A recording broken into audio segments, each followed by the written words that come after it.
Assalamualaikum everyone. Today we are going to discuss lecture number 5 of analytical geometry. तो lecture number 5 में सबसे पहले मैं आपको बताऊंगा कि एरर इन सेक्शन फार्मूला, वो जो एक्सटर्नल वाला केस हमने कल पढ़ा था उसमें एक एरर है. एरर मीन्स मुझे लिखने में थोड़ी सी मिस्टेक हो गई है जो आज मैं आपको क्लियर करूंगा.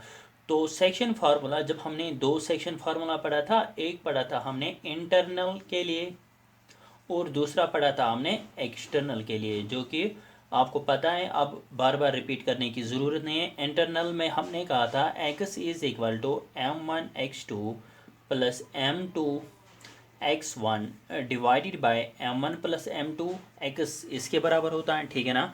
तो y कहा था हमने q m1 y2 plus m2 y1 divided by m1 plus m2. और एक्सटर्नल केस में हमने क्या पढ़ा था, सिर्फ मैंने आपको बताया था जब एक्सटर्नल होगा, एक पॉइंट एक्सटर्नली डिवाइड करेगा एक लाइन को, तब उसका जो एक्स कोऑर्डिनेट है वो किसके बराबर होता है. मैंने ये बताया था कि प्लस के बदले माइनस लिखना है, ठीक है ना.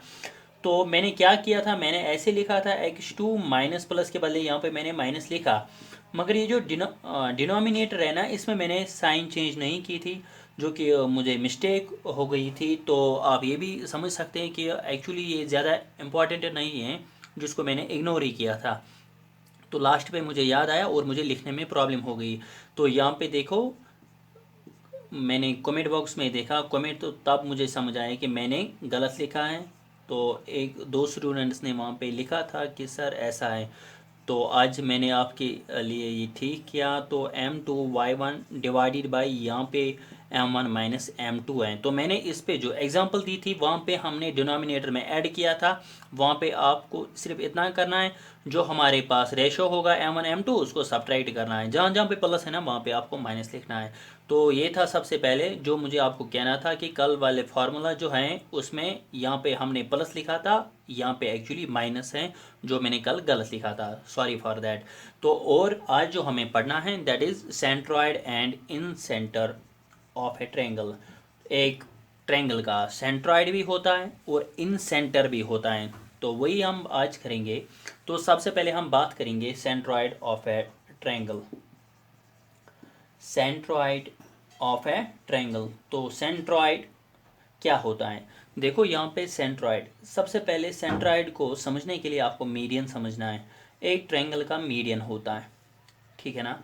तो मीडियन होता क्या है, देखो अगर हमारे पास एक ट्रायंगल है, यहाँ पे आप देख सकते हैं, यहाँ पे एक ट्रायंगल है जिसको मैंने लिखा ABC. तो मीडियन होता है, ये जो साइड्स होते हैं ना, इनका मिड पॉइंट, मिड पॉइंट मैंने कल भी बताया था, मिड पॉइंट होता है तो जो मिड बराबर बीच में होगा. तो अगर हम BC की बात करेंगे, सपोज इसका जो मिड पॉइंट है, मिड पॉइंट यहाँ होगा, ठीक है. तो मिड पॉइंट का मतलब है कि अगर यहाँ से यहाँ तक सपोज 10 सेंटीमीटर है, BC की लेंथ क्या है 10 सेंटीमीटर. इसका मतलब है सपोज अगर हमने यहाँ पे नाम रखा D, तो B टू D जो है ना ये क्या होगा 5 सेंटीमीटर, और D टू C जो है ना ये भी होगा 5 सेंटीमीटर. आया समझ. तो अगर ये बराबर होगा बीच में, अगर फुल लेंथ है 10 सेंटीमीटर, यहाँ से हमने 5 रखा, यहाँ से हमने 5 रखा, तो ये जो बीच में पॉइंट है दैट इज़ D. तो इसको बोलते हैं मिड पॉइंट. एक पॉइंट जो है ना ये मिड में है तो हो गया मिड पॉइंट. तो अगर ये जो मिड पॉइंट है ना और अपोजिट एंगल जो है, अगर हम इनको ज्वाइन करेंगे दैट इज AD. आया समझ में. AD क्या होता है, AD जो है ना, किसको हमने ज्वाइन किया, मिड पॉइंट और अपोजिट एंगल. तो अब ये जो लाइन AD बन गई, लाइन सेगमेंट AD, इसको बोलते हैं मीडियन. क्या बोलते हैं, मीडियन. सपोज यहाँ पे एक ट्रायंगल है ऐसे, यहाँ पे 12 सेंटीमीटर है इसकी लेंथ, यहाँ से ABC. तो हमने एक पॉइंट बीच में रखा, तो फिर इसकी लेंथ यहाँ से 6 सेंटीमीटर होगी, यहाँ से 6 सेंटीमीटर होगी, तो यहाँ पे D रखेंगे.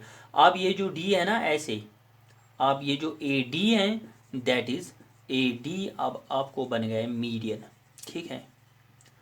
समझ आया आपको. तो यह है मीडियन. तो मीडियन कितने हो सकते हैं, तो 3 मीडियन हो सकते हैं. मतलब BC जो है ना इसका एक मिड पॉइंट होगा, जब हम अपोजिट एंगल के साथ इसको ज्वाइन करेंगे तो बन गया एक मीडियन AD. तो अब अगर AC साइड की बात करेंगे, यहाँ पे AC साइड जो है ना, अगर यहाँ पे इसका मिड पॉइंट लेंगे और अपोजिट एंगल के साथ ज्वाइन करेंगे तो यहाँ पे ये जो पॉइंट है दैट इज, अगर हम नाम रखेंगे इस मिड पॉइंट का ई, तो ये जो बी ई है ना, ये भी एक मीडियन है इसी ट्रायंगल का। ट्रायंगल ए बी सी का क्या है, मीडियन। ऐसे ही अगर हम बात करेंगे इस साइड की ए बी, अगर सपोज यहाँ पे मिड पॉइंट है, ठीक है ना, तो हमने क्या किया, यहाँ पे मिड पॉइंट दिया, तो आप ऐसे ही सोच सकते, मतलब अगर यहाँ पे एफ है, आप सोच सकते हैं कि ए टू एफ जितनी लेंथ है उतनी लेंथ बी टू एफ है। तो फिर अगर हम ज्वाइन करेंगे F to C, F to C, अब ये जो एफ सी है ना, कौन सी line, F C line segment, इसको भी हम बोलते हैं मीडियन। आया समझ में। अब आपके सामने तीन मीडियंस हैं एक ट्रायंगल के। कितने मीडियंस हो सकते हैं, तीन। एमसीक्यू में आ सकता है कि एक ट्रायंगल के कितने मीडियंस हो सकते हैं, तीन मीडियंस हो सकते हैं। तो अब हम क्या करेंगे, ये जो मीडियंस है ना, इन्होंने आपस में इंटरसेक्ट किया एक पॉइंट पे, ठीक है। कहाँ पे इंटरसेक्ट किया, एक पॉइंट पे, जो कहाँ पे आता है, ट्रायंगल के अंदर आता है एक पॉइंट, जहाँ पे मीडियंस ने क्या किया, इंटरसेक्ट। इंटरसेक्ट मीन्स ये मीट हो गई बीच में। तो अब हम कहेंगे कि अब ये जो पॉइंट है ना, सपोज इसका नाम है क्या, जी। तो जी कौन सा पॉइंट है, जी एक पॉइंट है जहाँ पे मीट ऑल, या जी जो पॉइंट है इसको हम बोलते हैं कौन सा पॉइंट, सेंट्रॉइड। इस जी का जो नाम है दैट इज सेंट्रॉइड। तो ये जो मैंने बीच में पॉइंट जी रखा, तो हम इसी पॉइंट को बोलते हैं कि ये क्या है, ये एक ट्रायंगल का सेंट्रॉइड है। तो अब सेंट्रॉइड किसको बोलते हैं, centroid is a point wire all the medians intersect each other. आया समझ में। सेंट्रॉइड एक पॉइंट है। सेंट्रॉइड क्या होता है, सेंट्रॉइड होता है, centroid is a point in a triangle, in a triangle, in a triangle means triangle के अंदर, in a triangle where all the medians, ये याद रखना, मीडियंस, मीडियन की बात है। जब हम सेंट्रॉइड की बात करेंगे तब क्या आता है, medians intersect each other. Intersect means ये जो मीडियंस हैं ये एक दूसरे के को कट करते हैं आपस में, इंटरसेक्ट ईच अदर। आए समझ। सेंट्रॉइड कौन सा पॉइंट है, centroid is a point in a triangle where all their medians, all the medians intersect each other. आया समझ में। तो मैंने आपको यहाँ पे दिखाया, तीन मीडियंस डाले, इन्होंने पॉइंट, एक पॉइंट पे कट किया जिसका नाम हमने रखा जी। तो हम कह सकते हैं ये जो पॉइंट जी है ना, इसका नाम हमने रखा, ये पॉइंट जी जो है ये क्या है, सेंट्रॉइड। आया समझ में। तो आई होप कि आपको ये समझ आया होगा। तो अब अगर हम बात करेंगे, एक एग्जांपल लेंगे सेंट्रॉइड की, तो आप ये लिखो, ठीक है। तो आई होप आपने ये लिखा होगा, ठीक है। तो अब हम एक एग्जांपल लेंगे सेंट्रॉइड की। तो एग्जांपल है, तो पहले आपको इसका फार्मूला, ठीक है, एग्जाम्पल से पहले मैं आपको फार्मूला दूंगा किसका, सेंट्रॉइड कैसे निकालते हैं। तो सेंट्रॉइड जी, एक सेंट्रॉइड है, नाम मैंने रखा G, of a triangle A B C. एक ट्रायंगल है हमारे पास जिसका नाम है A B C, with vertices. Vertices means ये जो है ना वर्टिसीज, तो इनको बोलते हैं वर्टिसीज इनको। तो ए जो है ना, ए के coordinators, A x one comma y one means A के कोऑर्डिनेटर्स गिवन है। क्या है ए के coordinators, x one comma y one, क्योंकि हर एक पॉइंट के कोऑर्डिनेट्स होते हैं। बी जो है ना that is x two comma y two, C जो है that is x three comma y three. तो इज गिवन बाई, तो अब सेंट्रॉइड हम कैसे निकालेंगे। तो सेंट्रॉइड का मतलब ये है कि अगर यहाँ पे एक मिड पॉइंट है, आपको क्या करना है, ज्वाइन, यहाँ से यहाँ पे एक मिड पॉइंट है, यहाँ से ज्वाइन करना है, यहाँ पे एक मिड पॉइंट है तो यहाँ से ज्वाइन करना है। तो यहाँ पे ये जो जी है, तो ये क्या है, मिड पॉइंट, सेंट्रॉइड, सॉरी। तो देखो यहाँ पे हर एक पॉइंट के कोऑर्डिनेट्स होते हैं, मतलब अगर यहाँ पे पॉइंट ए है तो इसके अपने कोऑर्डिनेट्स हैं, पॉइंट बी है इसके अपने कोऑर्डिनेट्स हैं एंड पॉइंट सी जो है ना इसके अपने कोऑर्डिनेट्स हैं। अगर ये बीच में जो इन सेंट्रॉयड है, सेंट्रॉयड जी, तो फिर इसके भी कुछ कोऑर्डिनेट्स होंगे यहाँ पे, है ना। तो सपोज अगर हमें ये निकालना है तो जी के कोऑर्डिनेट्स, ये जो है ना जी बीच में, इसके कोऑर्डिनेट्स निकालना है। तो इससे पहले भी मैंने कहा था जो कोऑर्डिनेट्स हमें निकालने होते हैं हम जनरल में लिखते हैं एक्स कामा वाई, ठीक है ना। तो फिर इसका जो एक्स है ना, एक्स इज इक्वल टू, मैंने क्या लिखा, centroid G of a triangle A B C with vertices B is given by, centroid किसके बराबर होता है, तो सेंट्रॉइड है, आप ऐसे लिख सकते हैं। तो मैंने किसके बराबर लिखा, एक्स कामा वाई, जी जो है ना जी के कोऑर्डिनेट्स किसके बराबर, एक्स कामा वाई। तो अब मतलब है कि एक्स किसके बराबर है, एक्स आपको लिखना है जैसे इससे पहले हमने लिखा था x1 plus x2 plus x3 divided by 3। तो अब आपको कैसे याद रहेगा, ये जो बीच में सेंट्रॉइड है, इसके जो एक्स को, इसका जो एक्स कोऑर्डिनेट है वो किसके बराबर होता है। आपको सिंपली क्या करना है, ये जो ट्रायंगल के एक्स कोऑर्डिनेट्स है ना, 3 एक्स कोऑर्डिनेट्स होंगे, x1 x2 x3, आपको सबसे पहले इनको ऐड करना है, डिवाइडेड बाई 3 करना है। अब डिवाइडेड बाई 3 क्यों होता है, तो आपने पढ़ा होगा मीन किसी भी जगह, या सुना होगा एवरेज वेवरेज, जितने ऊपर नंबर्स होते हैं उतने हमें डिवाइडेड बाई करना होता है। इससे पहले आप देख सकते हैं कि इससे पहले हमने मिड पॉइंट फार्मूला पढ़ा था। तो अगर आपको याद होगा वहाँ पे था x1 plus x2 divided by 2, तो वही तो है ना। अगर ऊपर 2 है ना, x1 plus x2 divided by क्या है, नीचे 2, क्योंकि ऊपर 2 नंबर्स हैं। ऐसे ही यहाँ पे कितने नंबर्स हैं, 3, तो डिवाइडेड बाई क्या होगा, 3। आया समझ में, ये है ना एक्स, एक्स का वैल्यू चाहिए तो एक्स इसके बराबर है। ऐसे ही आपको किसका वैल्यू चाहिए, वाई का, तो वाई का जो वैल्यू है that is simply Y coordinates को आपको ऐड करना है, डिवाइडेड बाई 3। आया समझ में। तो एक एग्जांपल लेंगे अब हम ऐसे ही, तो जिसमें हम x1 के बदले कुछ रखेंगे, y1 के बदले, और ऐसे ही कोऑर्डिनेट्स को चेंज करेंगे, आपको निकालना होगा g। तो सिंपल है कि आपको ऐसे ही यही फार्मूला बस आपको पुट करना है, x1 का वैल्यू क्या होगा, x2 एंड x3 का वैल्यू क्या होगा, तो बस आपको वो फार्मूला में पुट करना है, आपको सेंट्रॉइड निकल आएगा, ठीक है। तो आपके सामने जो एग्जांपल है that is find centroid G. आपको एक सेंट्रॉइड निकालना है ट्रायंगल का G of a triangle A B C. तो आपके सामने जो ट्रायंगल है that is A B C, but आपको साथ में क्या गिवन होगा, ये जो ए बी सी है ना, इनके कोऑर्डिनेट्स भी गिवन होंगे। ए के कोऑर्डिनेट्स -3, 1 है, बी के कोऑर्डिनेट्स 11, -3 है, एंड सी के कोऑर्डिनेट्स 2, 2 है। और the vertices of a triangle, vertices means ये इनके वर्टिसेस हैं, ट्रायंगल के 3 वर्टिसेस होते हैं, तो आपको तीनों वर्टिसेस क्या गिवन है, तो आपको वहाँ पे ट्रायंगल नहीं होगी, ट्रायंगल खुद बनानी है, ठीक है ना। तो मैंने ऑलरेडी वही ट्रायंगल रखी थी, सिर्फ मैंने ये चेंज किया है x1 कोऑर्डिनेट्स। तो ए के कोऑर्डिनेट जो है ना -3, 1, और बी के कोऑर्डिनेट्स हैं 11, -3, एंड सी के जो कोऑर्डिनेट्स हैं दैट इज 2, 2। तो आपको क्या निकालना है, सेंट्रॉइड जी। मैंने वैसे ही रखा जैसे मैंने इससे पहले था।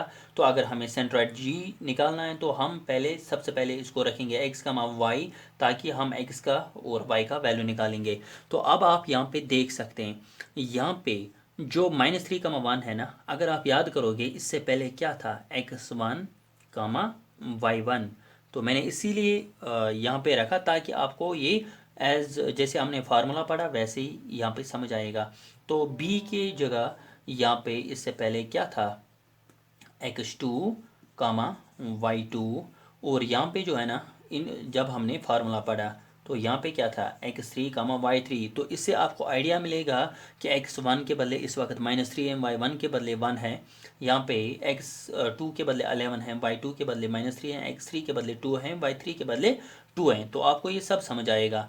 तो अगर हमें देखो हमें क्या निकालना है, सेंट्रॉइड जी, तो सबसे पहले हम क्या रखेंगे, x, y, ठीक है ना।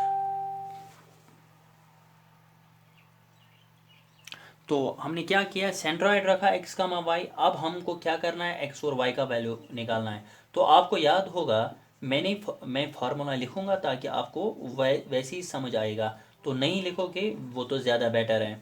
तो 3, तो यही तो फार्मूला था ना एक्चुअली, मैंने इसीलिए लिखा ताकि आपको ये समझ आएगा।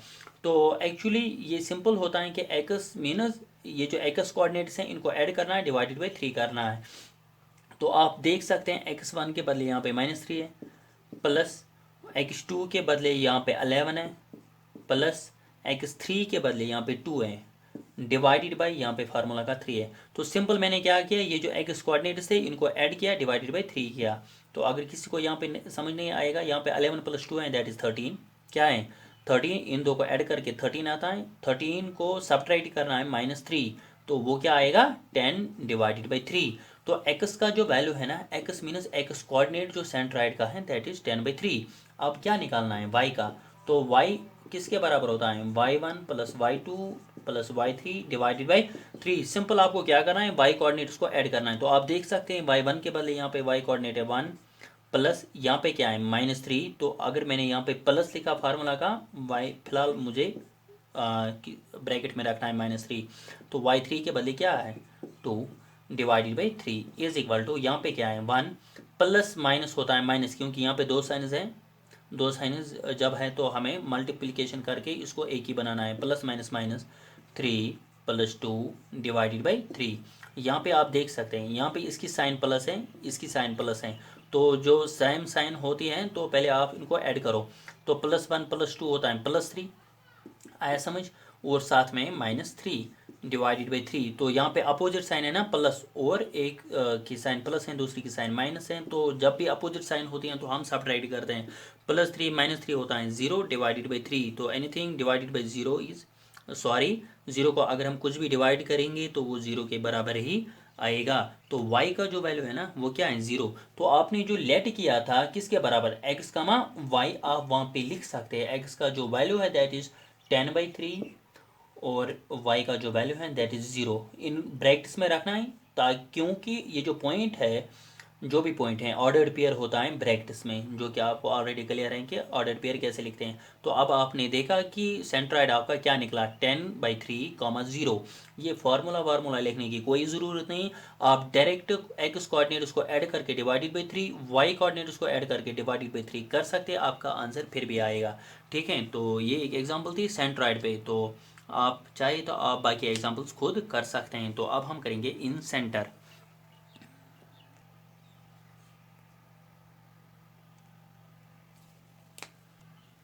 तो इन सेंटर ऑफ ए ट्रायंगल, तो इन सेंटर को समझने के लिए, जैसे सेंट्रॉइड को समझने के लिए पहले मैंने आपको मीडियन समझाया, वैसे इन सेंटर को समझने के लिए पहले आपको बाइसेक्टर समझना है। बाइसेक्टर, तो बाई मीन्स 2, ठीक है ना, सेक्टर मीन्स सेक्ट करना, तो कितने हिस्से करना 2। तो किसके, जैसे हमने वहाँ पे median means mid point sides का होता है, ठीक है। तो जैसे हमने मीडियन पढ़ा, मीडियन को समझाने के सेंट्रॉइड को समझाने के लिए मैंने आपको मीडियन समझाया, मीडियन को समझाने के लिए मैंने आपको पहले मिड पॉइंट समझाया। तो मिड पॉइंट किसका होता है, ये साइड्स का होता है, आया समझ। तो जो हमने ऑलरेडी क्लियर किया। तो इन सेंटर को समझने के लिए पहले आपको बाइसेक्टर समझना है। बाइसेक्टर को समझने के लिए पहले आपको, तो बाइसेक्टर होता किसका है, जैसे यहाँ पे median related to mid point, वैसे बाइसेक्टर जो है ना ये बाइसेक्टर मीन्स एक एंगल है। तो यहाँ पे देख सकते हैं आप, जैसे मिड पॉइंट हमने लिया था साइड्स का, वैसे ही बाइसेक्टर मीन्स टू पार्ट्स, हमें टू इक्वल पार्ट्स आप कह सकते हैं, टू इक्वल पार्ट्स। तो इक्वल पार्ट्स किसको करने हैं, जैसे हमने मिड पॉइंट भी 2 पार्ट्स ही होता है, 2 इक्वल पार्ट्स, बट फर्क ये है कि 2 पार्ट्स करने होते थे साइड्स का, बट यहाँ पे क्या है 2 इक्वल पार्ट्स करने हैं किसका, एंगल का। बस इतना ही ख्याल रखना है आपको, बाइसेक्टर होता क्या है। तो अगर हमें बाइसेक्टर होता है एंगल का, देखो यहाँ पे एक ट्रायंगल है हमारे पास, तो यहाँ पे एक एंगल है, यहाँ पे दूसरा एंगल है, यहाँ पे तीसरा एंगल है, ठीक है ना। तो सपोज यहाँ पे ए है और यहाँ पे बी है, यहाँ पे सी है। तो अगर हमें बी सी का मिड पॉइंट चाहिए, दैट इज़ यहाँ पे मीडियन डालने के लिए पहले मिड पॉइंट डालना होता है। बस इस वक्त हमें बाइसेक्टर्स डालने हैं। तो बाइसेक्टर्स आपको कैसे समझ आएगा, देखो यहाँ पे बाइसेक्टर होता क्या है, ये जो है ना बाई मीन्स 2, एंगल को 2 हिस्से करने हैं। यहाँ पे जो एंगल है ना इसको 2 इक्वल पार्ट्स करने हैं। तो कैसे, देखो यहाँ पे सपोज यहाँ पे 60 डिग्री, क्योंकि एंगल होगा तो कुछ वैल्यू होगा 60 डिग्री। आपको क्या करना है, अगर ये एंगल 60 डिग्री है, आपको बीच में एक लाइन डालनी है। आपको यहाँ पे ये नहीं देखना है कि ये कहाँ पे पड़ेगी, ठीक है। बस आपको जो दिमाग में होना चाहिए वो ये है कि यहाँ से भी 30 डिग्री होना चाहिए, यहाँ से भी 30 डिग्री होना चाहिए। तो दैट इज़ 2 इक्वल पार्ट्स, ठीक है। बस आपको इतना ही ख्याल रखना है कि इस एंगल के दो हिस्से होने चाहिए, दो बराबर हिस्से होने चाहिए। अब अगर यहाँ पे देखो तो इसका अगर हम नाम रखेंगे ए डी, ये जो इस वक्त ए डी है ना, ये क्या है, बाइसेक्टर। क्यों बाइसेक्टर? आप यहाँ पे देख सकते हैं जहाँ पे डी पड़ा ना, ये ज़रूरी नहीं जितना बी टू डी है उतना ही डी टू सी है। सपोज यहाँ पे 6 सेंटीमीटर है, यहाँ पे 4 सेंटीमीटर हो सकता, ठीक है ना, क्योंकि हमने यहाँ पे साइड्स का कुछ नहीं कंसिडर किया, ना हमने यहाँ पे डी मिड पॉइंट कंसिडर किया। हमने जो कंसिडर किया वो ये किया कि जो एंगल ए है इसके हमने दो हिस्से किए।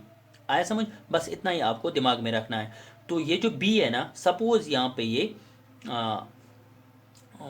यहाँ पे हमने 60 डिग्री रखा, यहाँ पे हम 50 डिग्री रखेंगे सपोज।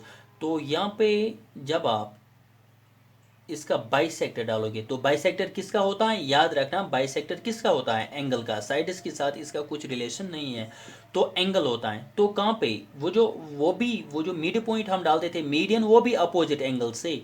और ये जो बाइसेक्टर है ना, बाइसेक्टर एक एंगल को हम डालते हैं कहाँ तक, अपोजिट साइड्स को, बस थोड़ा सा रिवर्स है उसका।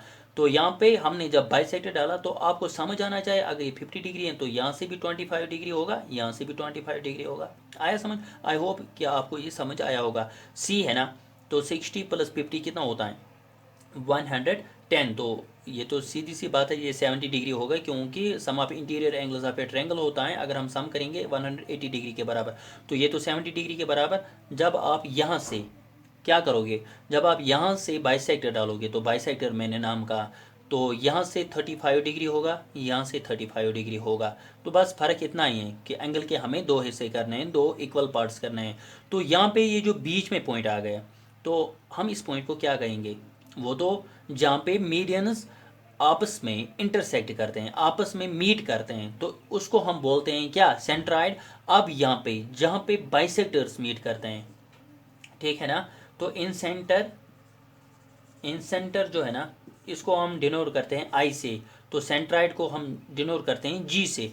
तो इन सेंटर क्या है, कि इन सेंटर को अगर मैंने वायर सिंपल रखना, आप याद, वायर ऑल या वायर ऑल द 3 बाइसेक्टर्स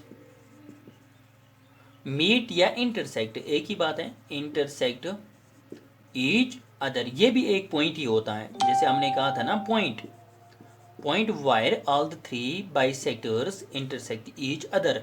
तो जहाँ पे तीनों बाइसेक्टर आपस में मीट करते हैं, इसको हम बोलते हैं क्या, इन सेंटर। तो ये जो पॉइंट आई है ना, कहाँ पे पॉइंट आई, इसको हम क्या बोलेंगे, इन सेंटर। सीधी सी बात है, इन मीनस अंदर होगा, सेंटर होगा इसका। आया समझ? तो और कुछ नहीं है। तो मुझे लगता है आज इतना ही रखेंगे, लेट हो गया। तो कल हम इसका फार्मूला पढ़ेंगे, किसका, इन सेंटर का। जैसे हमने सेंट्राइड का फार्मूला पढ़ा, वैसे ही फार्मूला हम पढ़ेंगे इन सेंटर का, और एक एग्जाम्पल भी साथ में देंगे। तो अगर आपको इस लेक्चर में कोई कन्फ्यूजन होगा तो या कोई भी गलती होगी, मिस्टेक हो सकता है, मिस्टेक किसी को भी हो सकती है, नोबडी इज़ परफेक्ट। अगर आप कभी भी मेरे लेक्चर में कभी भी गलती देखोगे, मुझे बताना, क्योंकि मैं जल्दी ठीक करूँगा। तो गलती किसी से भी हो सकती है, गलती इंसान से ही होती है। तो जल्दी आप मेरे जहाँ पे भी आपको कुछ लगेगा, कोई कन्फ्यूजन लगेगा, या लगेगा कि मैंने गलती की है या मैंने लिखने में कुछ गलती की है, मुझे कमेंट बॉक्स में ज़रूर बता देना, तो मैं उसको दूसरे लेक्चर में आपको वो ठीक करके दूंगा। ठीक है, तो आज रखते हैं इतना ही, मिलेंगे नेक्स्ट लेक्चर में, तब तक के लिए take care, have a nice day.